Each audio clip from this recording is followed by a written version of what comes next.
In 1951, strange lights were seen darting across the skies of Lubbock, Texas, witnessed by dozens, including scientists and military personnel. The case drew national attention and became one of the few sightings labeled unknown by Project Blue Book. Today, we investigate the mystery of the Lubbock Lights. This is Red Web.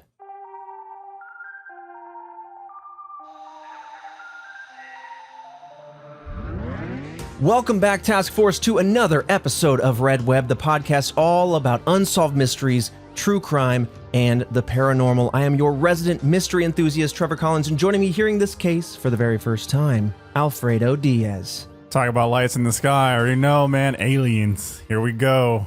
It's got to be. The thing is though, because obviously we want to believe, we want to be true. Yes. Hit me with it. And I just know one of the theories you'd be like some experimental like aircraft. I'm like, get that out of here, man. Like, give me hope. Give me something. You know what I mean? Right. Don't make it make sense to me in the sense that like it's a government thing. You know what I'm saying? Yeah. I'm like, that's probably what's gonna make the most sense, but I hate it. Yeah. I hate it every time. I hate it. And then also my mind instantly goes to the news footage that was in the movie Signs when I think it was like Brazil or Spain or something like that, when they had just the lights show up above the city at night. And then how they're just like tons of lights showed up above the city just hours ago, and everyone's just like filming and stuff. And then how Mel Gibson's brother, Joaquin Phoenix in that movie, was like in the closet. And then he was like watching the video and it was like daytime, and they're like, the lights are gone, but they're still there because we saw a bird fly through the air and like hit like an invisible wall and then like fell to the ground. They found it and it cracked his neck. And I was like, oh, it just gets you jitters, dude. It just gets you jitters because you know like that's how it would go down. But then also it's like, well, that's an invasion. Yeah, a little bit. That's a low-key that's a high-key invasion. They're cloaked and they're up there, but they have lights on for some reason, which is exposing their, where they are. Yeah, a little weird. I forgot about that whole scene till you walked me through it. I just remember "Vamos, children," and then the walk through the birthday party. Good moments. Good moments in that movie. Very good. I watched that a lot as a kid. I feel like I desensitized myself because there was something. This is why we do this show. There's something just fascinating about the other worlds out there. Yep. Are there aliens? Are there ghosts? There definitely is Bigfoot, but where is he? Like all that sort of stuff. Putting words in your mouth. Love to do it. So here's the thing. We have a lot going on here at HQ. Red Web is busy this week. If you don't know, Task Force, right now, as of this week moving forward, we now officially have a video version of this podcast. Also this week, we have Break Room live recording on Wednesday, 6 p.m. Central Time. So be there. Those are always recorded and those always come back out a few weeks after the fact. So another one's coming out from March this week. We also have the Veronica Movie Club this Friday. If you love paranormal stories, if you love possession, you're going to love it.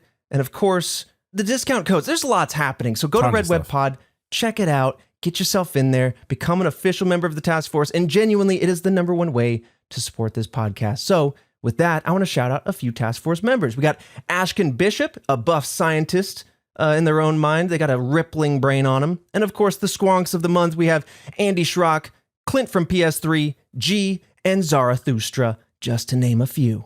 They're on their hit list now. Is that what's happening? They're on. They're on. I'm just gonna start cutting out little pictures, like outlines of squonks, just sticking them on my wall with names.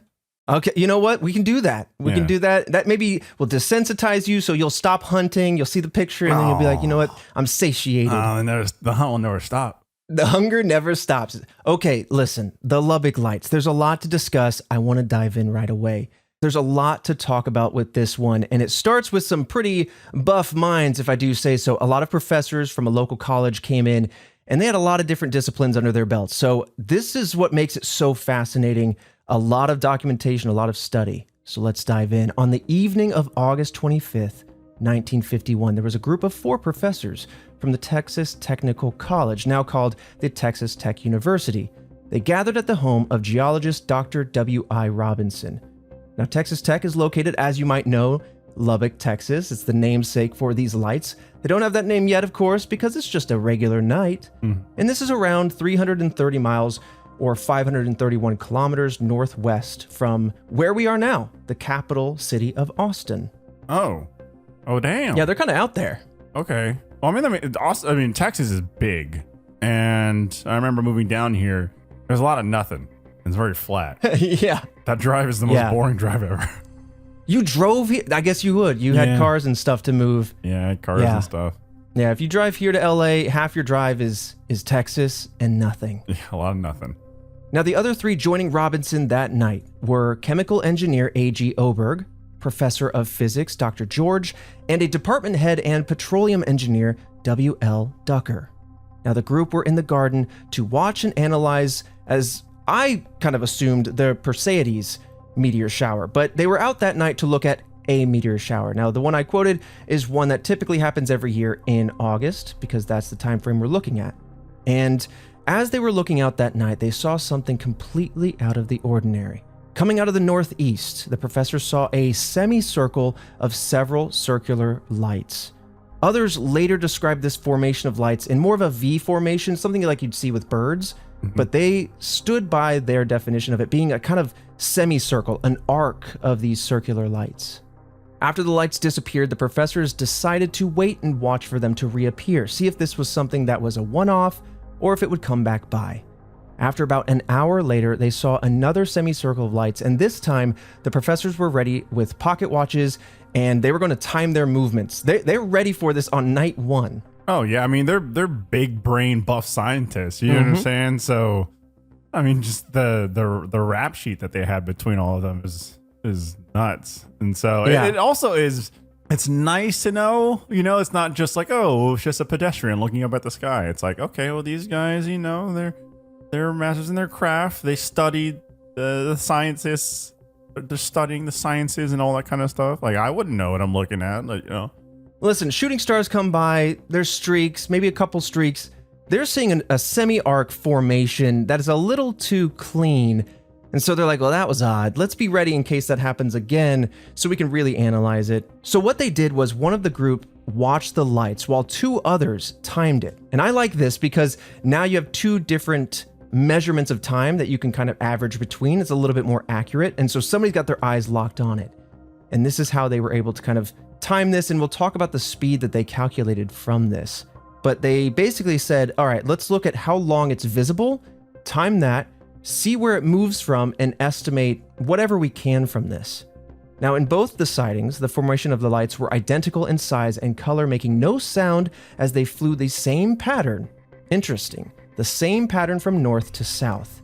The group reported that there were about 15 to 30 lights in this semicircle formation, and while the formation was clear, each light itself was not perfectly lined up by the other. So basically, it looked like a perfect semicircle when you looked at it from afar, from a whole picture view, but each of them kind of had some variation between them, is what it sounds like.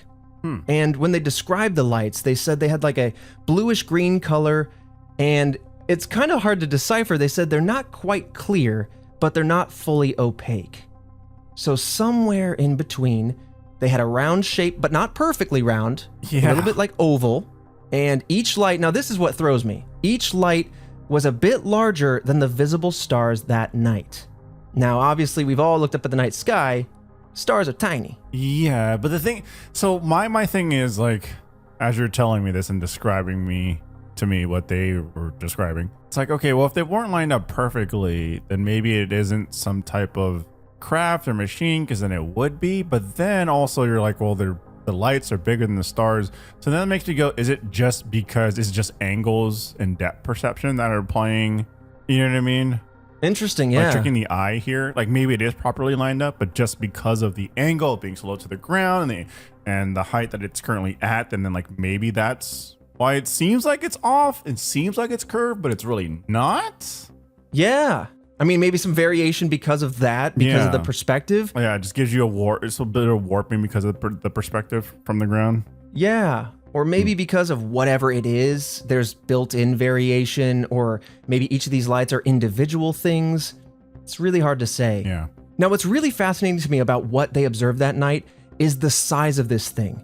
So we're talking about the lights, we're talking about the formation, but this formation, they said, covered about 100 degrees of the night sky. In other words, this semicircle, or V formation, whatever it might have been, of 15 to 30 lights spanned more than half of the night sky. So if you're looking up, you know, of the whole sky. Yeah. Whatever this arc is of these kind of tiny dots, this arc, it kind of gives you a really strong visual of what we're talking about. Also, that's terrifying. Yeah. It's just so wide. Yeah. And then from there you go, all right, it's not like someone playing a prank and strapping a bunch of little flashlights onto some like ducky legs or some goose legs or swans. No, but that's a good idea. It's a pretty good idea. We're going to see the Austin lights and it's just going to be a bunch of ducks with lights on it. Yeah. So it's not like something random like that. But then then you start to think, okay, military aircraft, something they're experimenting with, not that wide, could be. Right. But it just makes it less so. And so then your mind starts to wander into the realm of like the possibility. That's the wingspan that's just so big. It's huge. That's the thing. Is if terrifying. It's taking it's up like more mothership stuff. Exactly. This is a mothership coming down, dude. It would be genuinely terrifying. And we'll talk about that. One of the professors that ended up joining them one night, I'll talk about Mr. Heinemann out here. He was a skeptic and he saw it that night and he was shaking in his boots afterwards. So two schools of thought in my mind so far, right? This is something we still don't know what it is. It's huge, it's large, and it's at high altitude, which means, we got a mothership-sized item. Doesn't have to be aliens, but I don't know. The other idea, and you're talking about it, is some sort of undisclosed military aircraft. And if it has that level of wingspan, it's enormous, or it's flying very quietly, really low, right? Right. In order to block up that amount of sky, it'd have to be pretty low, which would mean it would have to be very, very quiet. All things rattling through my little mind right now. Yeah, but then between those two, what else could it be? Right? Oh, we'll get in there. We'll talk about all those theories. What else was there some kind of balloon test going on or something like that? I don't know. We'll get into it, but.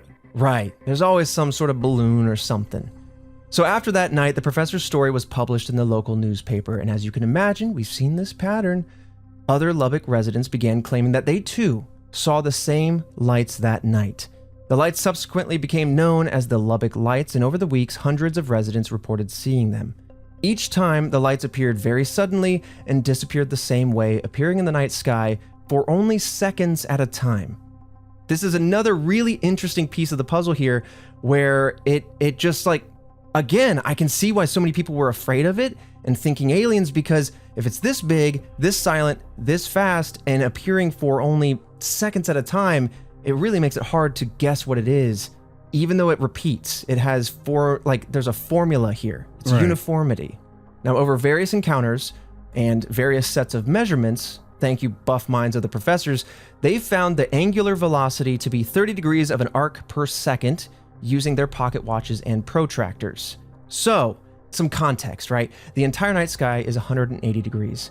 So whatever these lights are covering 1/6 of the entire night sky in about a second. Jesus. So that's kind of what that means. 30 degrees of an arc per second. Now, of course, without the altitude of whatever this thing is, it's nearly impossible to figure out a velocity. So I plugged in some altitudes that are very common to then reverse calculate using 30 degrees of an arc per second what that speed would be. At a plane altitude, that's 38,000 miles per hour. If we're talking about low Earth orbit, that altitude, it would be 471,000 miles per hour. So my mind wants to say whatever this thing is it's lower than those things. Jesus. But then we didn't hear it. It's just because no one's talking about any audible cues. What could this be? Man, if this is a goose with a light, it's cooking. Yeah. Oh my God. Someone just slingshot that thing across the night sky, dude. Yeah. I do want to say, though, if it was at the altitude of, and this is not knowing the altitude of an average shooting star, but I will say that these speeds aren't too far out of the realm of a meteor coming down, so it could still be part of this meteor shower. I think what stands out, though, is the fact that it's repeatable, consistent, north to south in the same area every time, and also the grouping of it, the way it's grouped and formed. Yeah. Now, on September 1st, the group then watched for the Lubbock Lights, and this time they were joined by other Texas Tech professors. On that night, there were 4 more instances of these mysterious lights. However, at 12:17 a.m., This time the lights were directly overhead when they reappeared. Not in the northeast where they normally saw them moving north to south. Instead, they were literally right above the professors who have not only observed these for days, reported on them publicly, so it almost felt like it was responding in some way, adding some more intrigue to this story. But now, in the back of that semicircle, there is a strange yellow light that is almost tailing. So picture it like a semicircle, and then in the concave part of that semicircle is a strange yellow light that's following. It's quivering and it's pulsating in the same direction of this formation. What year is this again? 1951. Ain't gonna be no drone show.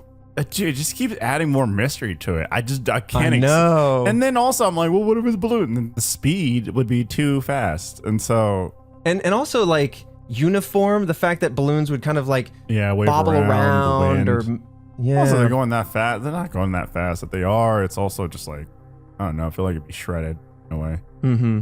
I don't know, man. I'm intrigued. I have no idea. Like one of the few times for like a extraterrestrial, possible alien type UFO thing, where I don't know where these theories are going to go. So I'm very excited. Yeah, there's one that I'm very intrigued by. You're not too far off from it with your gut instinct. Again, you see the future 5 seconds at a time. I love to see it. But also, it's really, really interesting just how kind of confusing all these eyewitness accounts are because they're uniform, but they don't really point to an obvious answer. And so I'll be very curious to hear your thoughts as the theories roll around. But this is the one where I want to talk about a man, one of the members of this group, E. Richard Heinemann.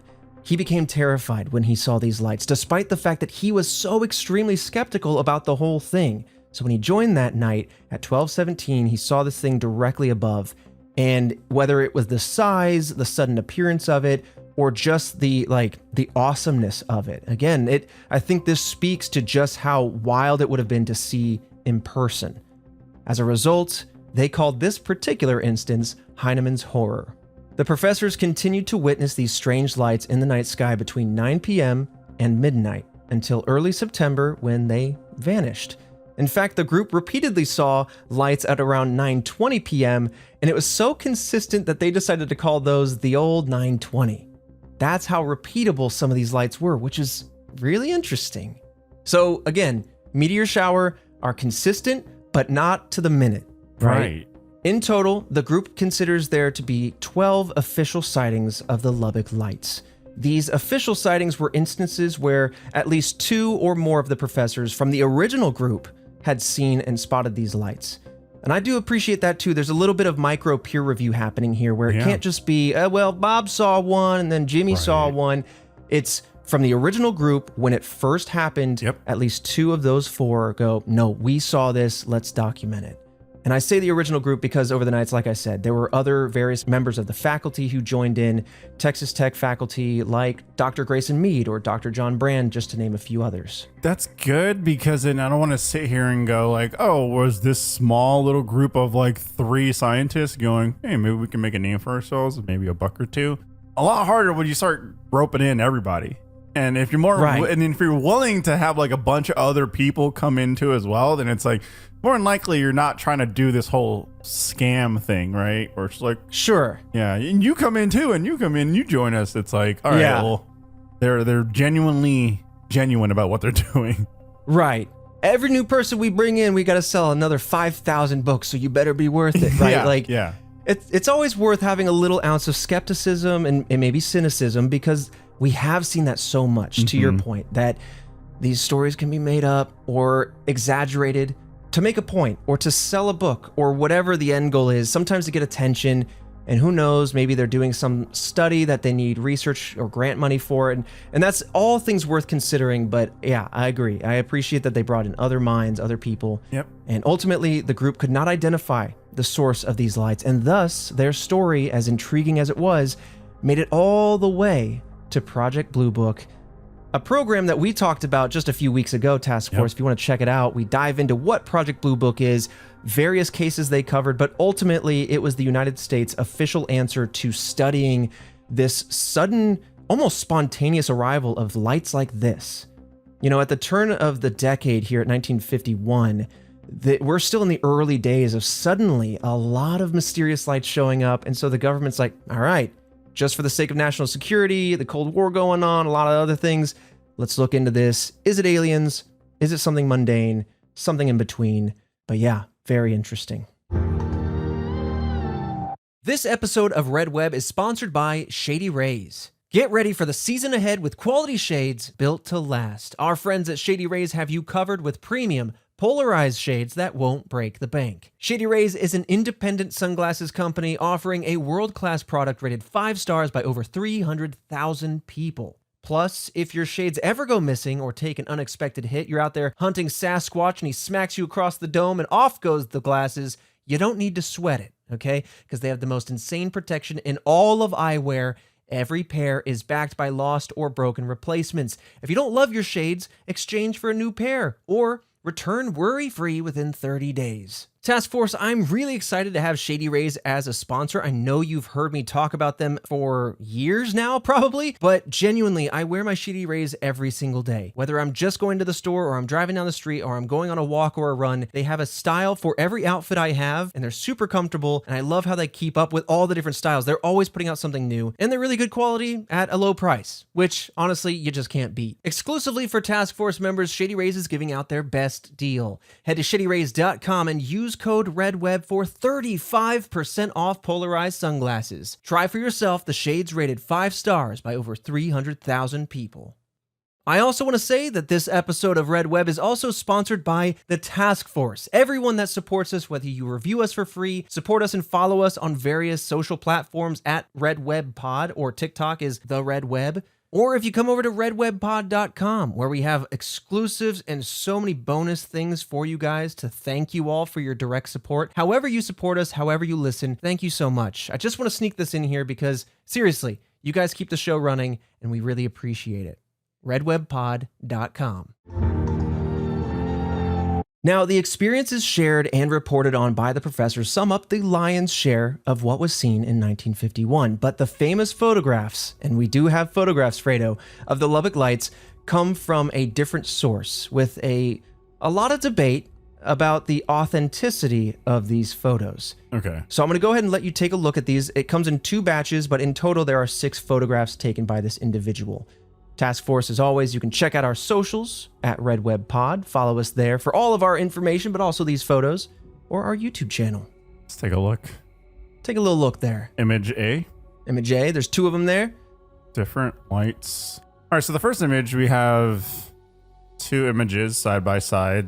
The one on the left has that kind of, I'm gonna say, kind of U-shaped, like a really open V. The dots are between smaller dots and larger dots. Then on the right, it's that same shape, tighter formation, and the dots are more of a broken circle. I don't know, they kind of like droop down a little bit, but they're consistent with each other. Yeah, like a boomerang shape almost. Yeah. So like a soft V pattern.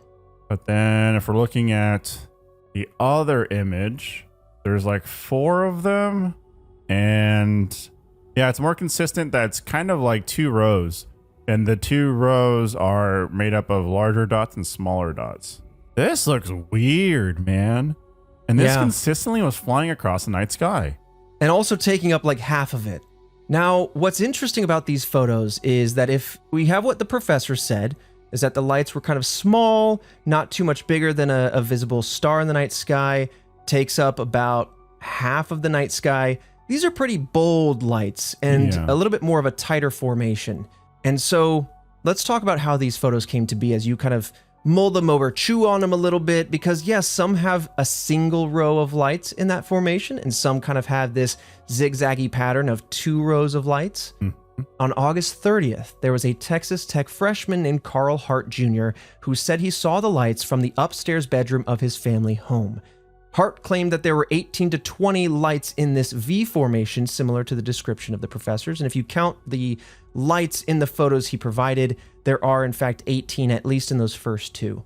Now he says the formation disappeared and reappeared 2 more times that night. And so, because of that, he ran into the backyard and photographed what he could on his 35mm Kodak camera 5 times.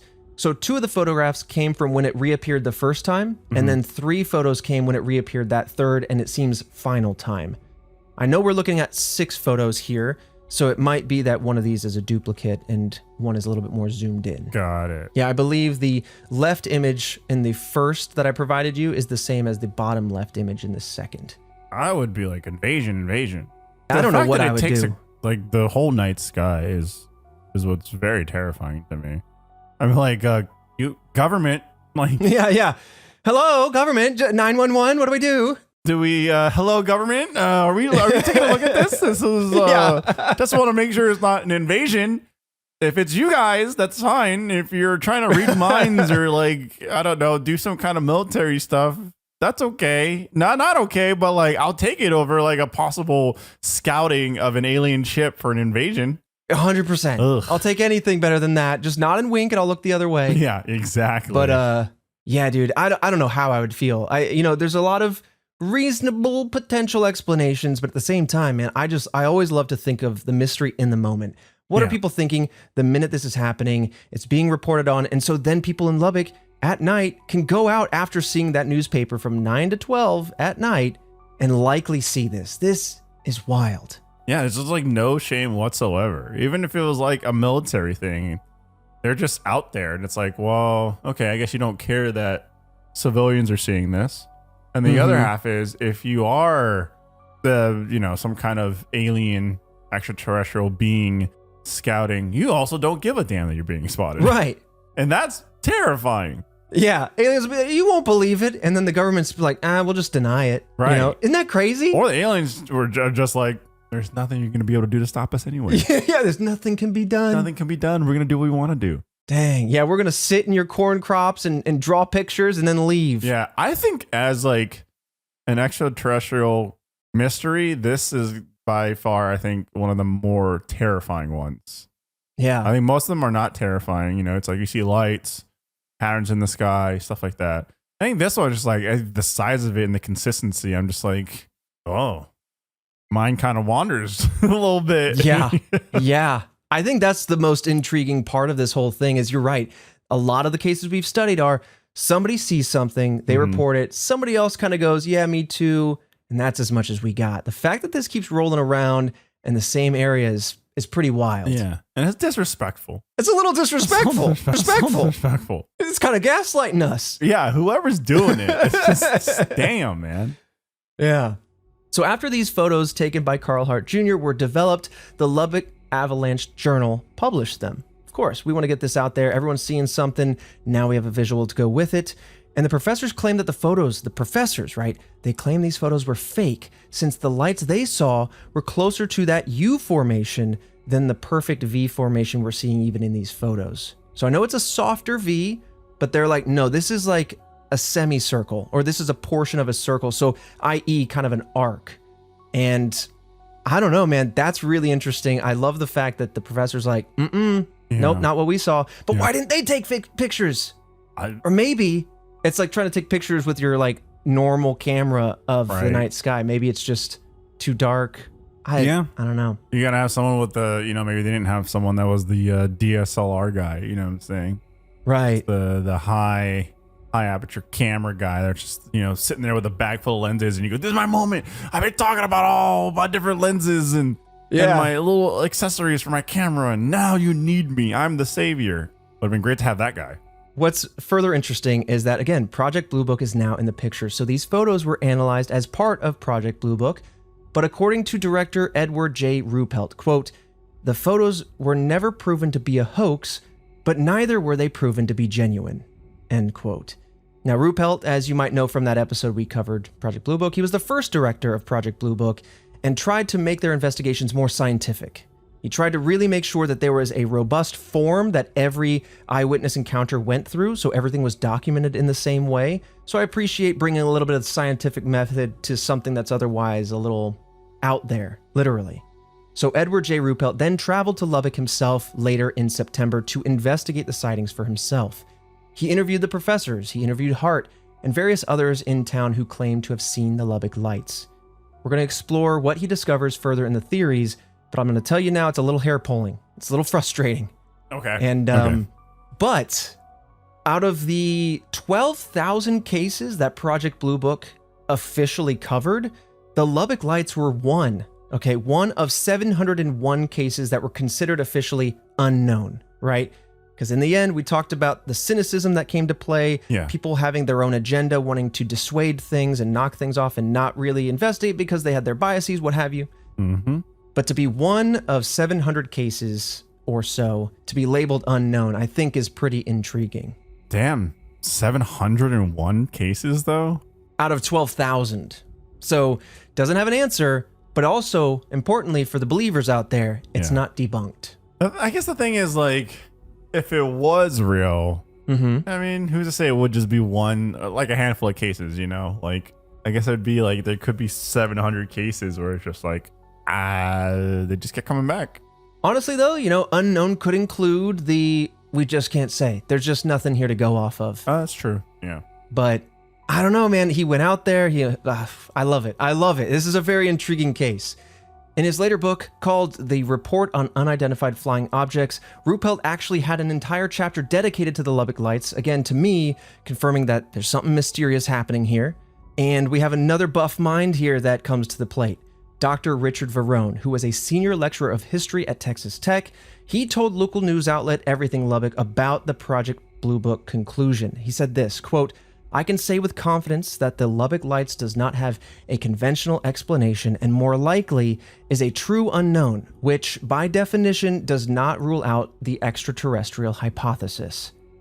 So we even have doctors and professors saying we might have aliens out here. Yeah. Which you'll love to see. You love to see other people in the field kind of going like, okay, I don't know, like, just to be skeptical. Does that person have anything to gain, you know what I mean, by jumping on and trying to validate this as something that was unexplainable? I mean, it's also a brave take because there are some conventional explanations that one could explore. Right. You can't prove or deny them because these lights aren't still around. You can't still study them. These photographs are the only thing we have left, and even those are debated as far as if they're authentic or not. And Project Blue Book continued to investigate these lights for quite some time, though again, it gets very unclear what the ultimate theory was. Right. But with that, I want to crack into some of these theories. Yes. One is strange, one is frustrating, one is ooh, and then there's aliens. Yeah. So, one theory posited by Ruppelt, of which he posited many. Again, hold on to your frustrations, they're coming. So one of them posited by Ruppelt was that the lights were caused by a type of bird called a plover. I want to pull up a photo of a plover. Plover? Pull up a plover. Bird?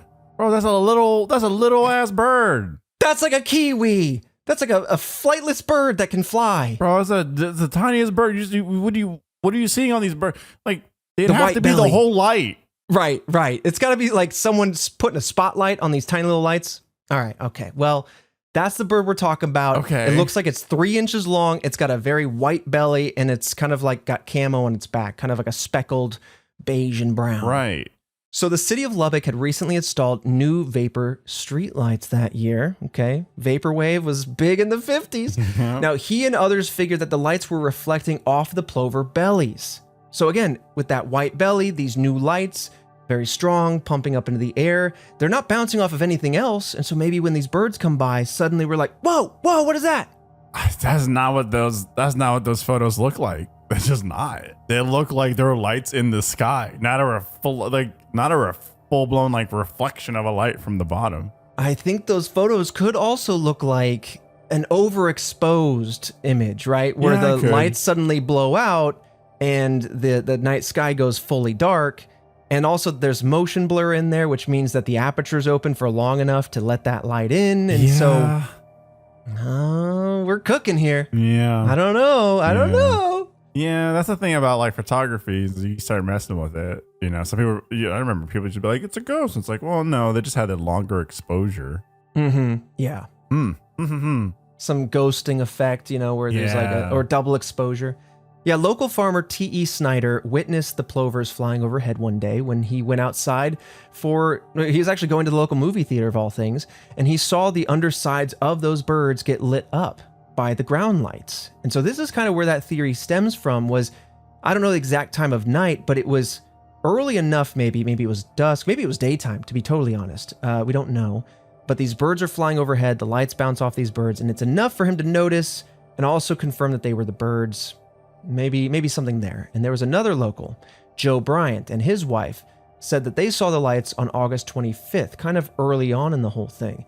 And they told Ruppelt during the third sighting that same night that the lights were overhead. And then during that, they actually heard the calls of the plovers, the sound that the chirp or the caw that the plover makes. Yeah, wait a second. When they hear that, I mean, doesn't necessarily mean that the birds would make noises, but I mean, if they're so consistently flying over, like, is it also like a migration season? Why was it so predictable every night? Ooh, Christian, that's a good one to look up. While we kind of continue, would you mind looking up if plovers migrate and what time of year that would be? Because that would be a very good answer to have. Yeah.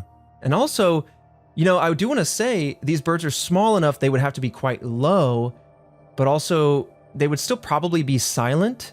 And so I can see there being an opportunity at night to have lights reflect off them as they're flying by. Because they're low enough, they would look fast. And once they've passed the street that has all these lights on it, the light would disappear. So they would seemingly disappear into the blackness of night. Oh, there's something here. Yeah, a little bit. Yeah. Okay, while Christian looks that up, I'm going to continue here, but I'm very curious. So there is a wrinkle, okay? Texas Tech professor and game warden, so someone we can trust, J.C. Cross, said that the lights could not have been plovers since they typically fly in pairs. They don't fly in bundles or whatever, batches of 18 to 20. In a formation. Yeah, they fly in pairs, which I think is very interesting. One of the professors, Grayson Mead, actually said, quote, "These objects were too large for any bird. I have had enough experience hunting, and I don't know of any bird that could go this fast we would not be able to hear. To have gone as fast as this, to be birds, they would have to have been exceedingly low to disappear so quickly." End quote. And honestly, that's where my mind is at. If they're going this fast, air quotes, they would have to be very low. And honestly, I feel like whatever this thing is it's lower than what we expect. Yeah. I mean, it's got to be super low, especially if you're going to go with the theory of like the lights are reflecting off of the bellies of these birds. I'm like, okay, so how low is this bird then? Because it's got to be low. I think the issue with this, and we haven't really talked about it much, is that a lot of these lights were seen above the clouds. And so it's at least high enough for that. And so if we're talking about a bird this small above the clouds, not always above the clouds, but we know that the clouds were at least obscuring the lights at times, because that comes into another theory. Now, Ruppelt ultimately agreed that he did not think the lights were birds and said in his book, quote, "They weren't birds, they weren't refracted light, but they weren't spaceships." End quote. So he's like, all right, it wasn't this, it wasn't refraction, but it wasn't aliens either. All right, but then end quote. Or you can't just say that and then just not give some kind of theory. Right, mic drop, and then comes the most frustrating theory I think we've ever covered, but I'm curious what Christian might have on the migrations.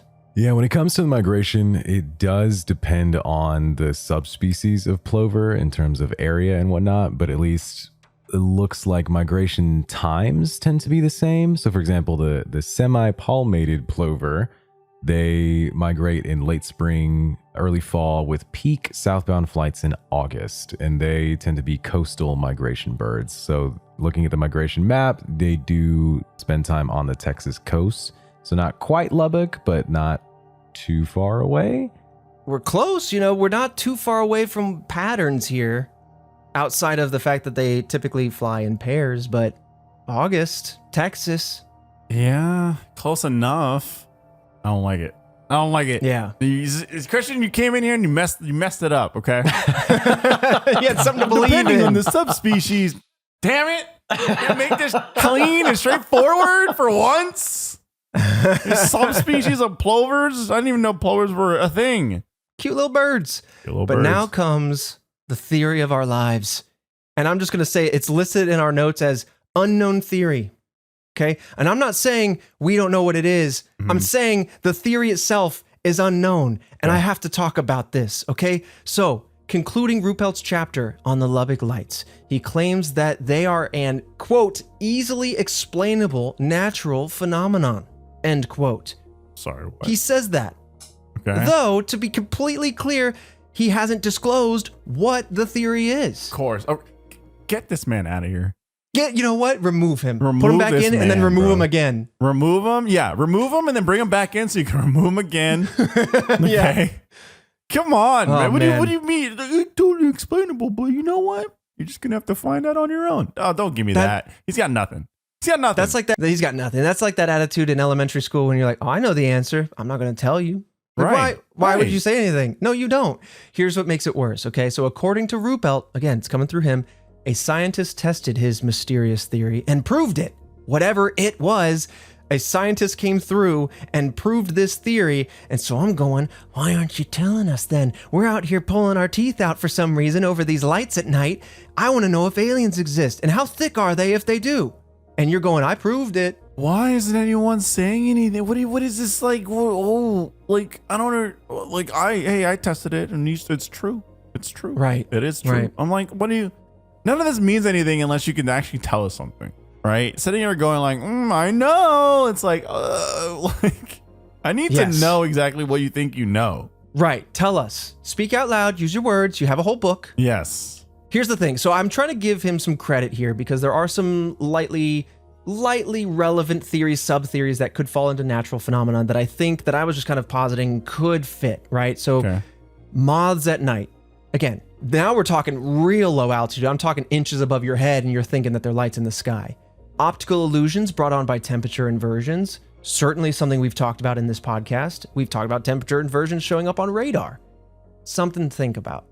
Atmospheric mirages, of course, could also play into the case here. But the problem with these theories is, again, cloud cover. If this thing was above the clouds, some of these mirages don't really happen on super cloudy nights. The speed of these objects. So again, I'm just kind of spitballing here. Task Force, I'd be very curious to hear what you guys think in our Discord. But I don't know. Like, I think it's so frustrating if he's like, I know what it is. I've proven it with science, and I bow out. Like, all right, well, thank you, I guess. Yeah, well, bow back in. Yeah. And tell us what the hell's going on here. Yeah, okay. Well, I'll give you one more gift wrapping of frustration before we move on into the next one. Because Ruppelt himself said he was, quote, fully convinced. And despite all of this, despite his theory being proven, the scientist that was a part of this study, he himself won't come forward, or they, because they asked for complete anonymity. And if Ruppelt revealed any aspect of the story, this scientist would be exposed. And so maybe that's why he's being coy. Maybe that's why it sounds like it's made up. Sounds like it's my dad works at Nintendo kind of information. Very much so. Yeah. My dad works at Nintendo. Okay, you got anything aside from that to prove it? And no, he works at Nintendo. Trust me. That is frustrating. I think that's this might be like the first time we've ever had a theory where it just go, yeah, no, I know what it is. I'm just not going to tell you. Right. And it's not because, you know what it is? It's the scientist that proved it. He doesn't want to be known. Right. He doesn't. Yeah. And so to protect them, I'm just going to feed you more BS. Come on, man. That scientists, they exist, okay? They're out there. Real. What a crock of shit, bro. Like, this is a bunch of BS, dude. I'm not going to tell you. What are we in middle school? Like you're talking about? Like, get out of here. I feel like, is the scientist in the room with us? You know, like, what did their name rhyme with? Oh, Blientist? Okay. Yeah. Okay. So that one's interesting. I just had to throw it out there because it was frustrating, and it did include Ruppelt. It doesn't give us any answers, but it at least talks about natural phenomenon, which I think is a broad catch-all for all sorts of anomalous lights in the sky. But this next one, we're cooking now. Birds, planes, Superman. We're talking about planes. So the same night that I just wanted to excite you. The same night that the professor saw the Lubbock Lights for the first time, a Sandia-based security guard and his wife also saw something in the sky above Albuquerque, New Mexico. So Sandia is a secret testing facility for nuclear weapons. It was also part of Project Manhattan, or the Manhattan Project, to put it properly. And at about 9:58 p.m., the group saw a, quote, flying wing type aircraft, similar to the Northrop flying bomber, the YB-49, a beautiful aircraft that first flew in 1947, I believe. I do have an image for you, Fredo, and Task Force, if you want to check it out. And they saw this in their backyard in Albuquerque. Tell me what you're seeing with this guy. It's like it's a boomerang. That's a plane. But it is very wide. Very, very wide. Yeah. Yeah, it's like a stealth bomber type plane. Absolutely. Yeah, it's very similar to a B-2, which is also Northrop. So this is a flying wing aircraft, relatively unstable, but very interesting, and have different sound profiles, different stealth profiles. Basically, it's the whole body of the plane is a lifting body. It's the profile or cross-section of a wing. There's no fuselage, tube, or cylinder or anything. Every part of the aircraft generates lift. And what's interesting about this aircraft is it is of this time. It's been around by this point a few years. So I don't know when it was declassified per se, but I do know it had flown a few years prior. And the family here in New Mexico is saying that when they saw this flying wing type aircraft in their backyard, it made no sound. And it appeared to be flying at somewhere between 800 and 1,000 feet.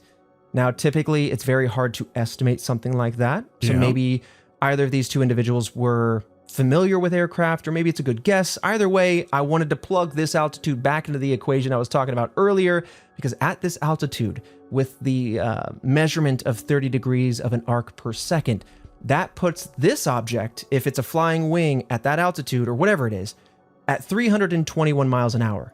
Suddenly, a lot more reasonable. Yeah. And that speed is actually relatively slow for this plane, but it is above the stall speed. So it's possible that if the Lubbock Lights were at the same altitude as New Mexico, I'm making some assumptions, and it was this flying wing type aircraft, and it was around 900, maybe 1,000 feet, 321 miles an hour, not too bad. It's reasonable. Why would its speed be so low, though? I mean, it's above stall speed, you're saying. Its cruising speed is, and this is, again, very rough memory, but in the mid to upper 400 miles an hour. So again, we're talking slow. Yeah. Stalling speed is when you go so slow that you lose lift over the wings and you just tumble down. Yeah. So yes, this would be slow. Good question. Why would it be cruising slow? We don't know. Is it studying something? Is it testing a new piece of equipment? Is it studying with radar? Yeah, that's true. Is it part of a military base? Because Lubbock isn't very close to too many Air Force bases, but I know that there is one to the northeast, which is where the Lights appeared from, to be honest. Not too far away, kind of closer to Fort Worth and Dallas and then north, but there are some bases in the area. So some of these dots connect, some of the math is mathing. And in addition to seeing this aircraft, they said that they saw 6 to 8 lights on the wings of this aircraft. And so if it's on the back end of the wing, it would be more of a straight line. If it's on the front end of the wing, you would get that shape, that almost semicircle or maybe V pattern, because that's the shape of the aircraft. So that's interesting. It isn't the 15 to 30 that we talked about before, right? But it's some. Okay, it's not too crazy. Yeah, I could see that. It's just all right, low flying plane. Relatively low flying, brand new, so relatively strange aircraft. Yeah. So they wouldn't necessarily think, oh, that could be an aircraft, because it's so different to what they would expect. And these are scientists of the ground. We have a geologist, we have a historian, we have a petroleum engineer. We don't necessarily have any like aerodynamicists or mechanics of that kind of study. So maybe they wouldn't know about this type of plane. Now, this is where Ruppelt comes in once again. He looked at this report, in addition to other theories, of course, and he considered it to be quite credible because the security guard that reported this aircraft happened to have a Q security clearance. If you don't know what that is, which I didn't, a Q security clearance is essentially top secret information access to nuclear weapons. Oh. It is the highest clearance you can get around nuclear weapons. Oh, damn. That's huge. Okay. Yeah. So it maybe is substantial that if this is maybe an aircraft that can drop a nuclear bomb or be nuclear armed, that he would have information about this aircraft and be able to identify it pretty well. Yeah. And on top of that, coming back to Ruppelt's trip to Lubbock, he did in fact interview a rancher who claimed that he and his wife saw, quote, an airplane without a body, end quote, that had lights on the wings. And when you talk about a flying wing aircraft, it doesn't have that traditional body. Again, if this is somebody seeing it for the first time, it would look quite strange. Yeah. Aircraft without a body. Yeah, I mean, it's just flat. It's flat and like a boomerang. I love that. An aircraft without a body is a oddly accurate way to describe that. Yeah. Yeah. It is though, because there's no really like center cylinder piece to it like you'd normally think you'd see, right? With the little tail at the end. Yeah, that's true. It doesn't really have a body. Yeah, I guess just like a pod in the front nose of it, right? Yeah. Yeah. So if this was the same aircraft, and this is where Ruppelt starts to make his own estimations, he says that aircraft would have flown 900 miles per hour. If this is what the professor saw, it was going 900 miles an hour. So there's a lot of faults in my calculations as well, because there can be rounding errors when you're using timers and you're counting something in the sky that you can see. But I'm using their 30 degrees per arc per second kind of thing. He's kind of making his own estimations. Mine feel very oddly accurate to this aircraft, where it's somewhere in the 300s to maybe mid 300s miles per hour.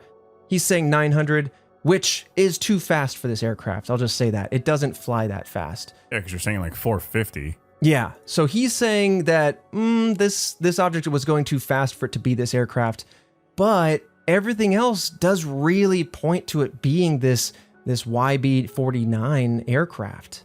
But also, why so many lights though? Yeah, I don't know. Like, and maybe so they can see it when it's flying at night. You need that many? They line that thing up with lights. Yeah, I don't know. I was just looking into it to see if like they had other ways of tracking these aircraft, and maybe if they're really doing tests on it, they just want to be able to see it.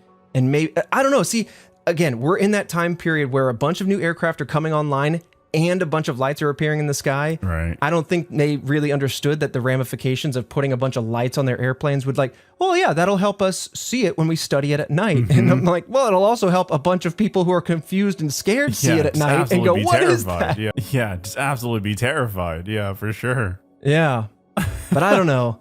The YB-49, beautiful aircraft. It certainly doesn't fill the night sky, even if it's 1,000 feet up in the air, which is relatively low. I don't think it's taking up half the night sky, but I mean, it could be an exaggeration, but also, we're going off of what people said. No. Absolutely. Yeah. But other than that, those are the main theories. And of course, there's not much else to say about it, but there's the idea that this was part of the meteor shower. There's uniformity. There's consistency. Makes that hard to argue with, or it makes it hard to argue for. And then, of course, aliens. All of the unknowns here, all of the consistency, all of the strangeness behind this. And it is a particularly strange case. Make a lot of people subscribe to the idea that whatever this was, it was extraterrestrial in origin. What do you think? Lubbock Lights, where's your mind at? Honestly, kind of leaning towards it like being like, I don't think it's a plane that was flying that low, right? I feel like it could be some kind of military thing that they didn't disclose.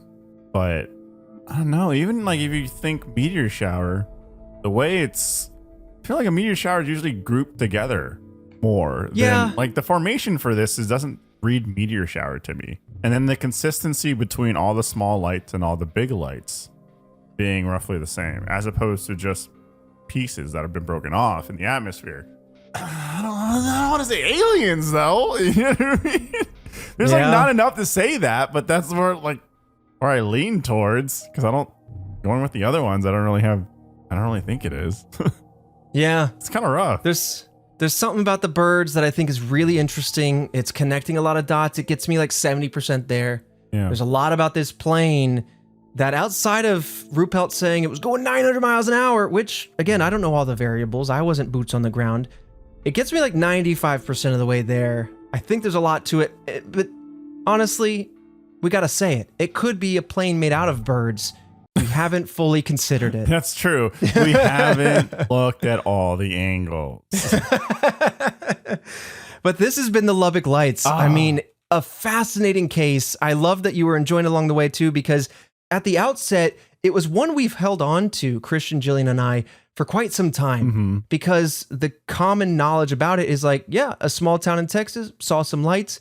But honestly, I'm so glad we covered it, because when you look in deep, there's a lot of really interesting little baby twists and turns that open it up to such curiosity. And it's not one where you want to just throw it out. And it's like, there's really not much. Oh man. You can get pulled in a handful of different directions. I do like the fact that a bunch of scientists are there. There's pictures. And on top of that, you also have like people seeing it on a consistent basis. So you had experts and civilians seeing it. So there's something, you know what I mean? It's not like, oh, I think I saw something out there in the middle of the night. And no, a ton of people saw something and we just can't explain it. Yeah.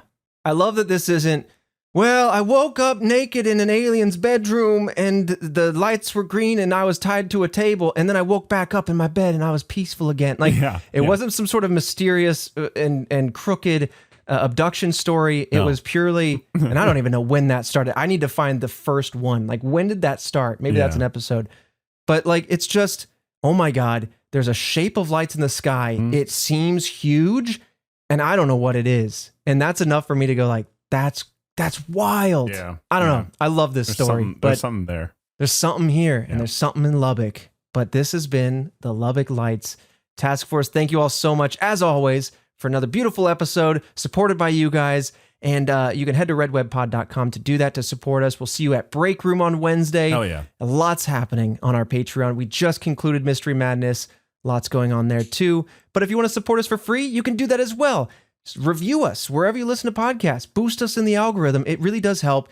And thanks to you guys, we have shown up in some recommended feeds. And so we've found new task force members that way, which just keeps the community growing. And we're so grateful. But with that said, Fredo, I'll see you right back here next week for yet another mystery.